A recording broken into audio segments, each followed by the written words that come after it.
the next topic I want to explain to you today from Alan Watts and what I've learned from him, it has to do with trying to find yourself.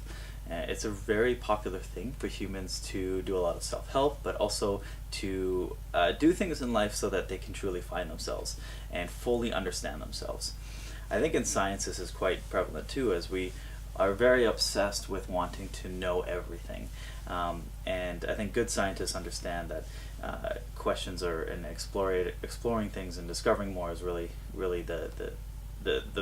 probably the best viewpoint when it comes to sciences versus trying to know everything.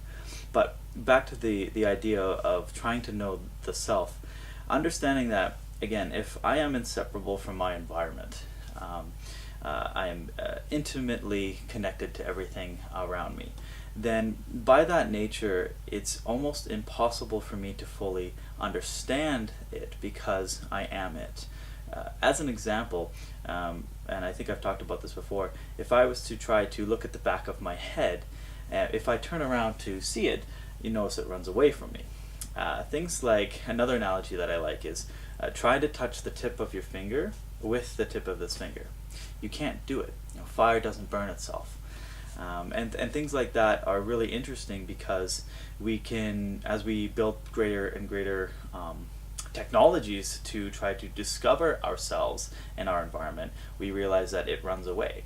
The more and more powerful microscopes that we create, the smaller and smaller these particles become, and these things become.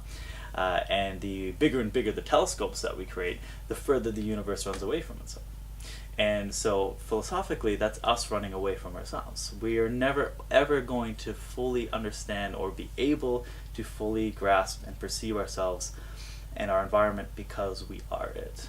And I think getting comfortable with that and coming to terms with that can allow us to enjoy it maybe a little bit more without it becoming more of a chore or necessarily a very serious quest, and instead enjoy science for what it is, and that's exploring the beauty of what it already is and asking questions.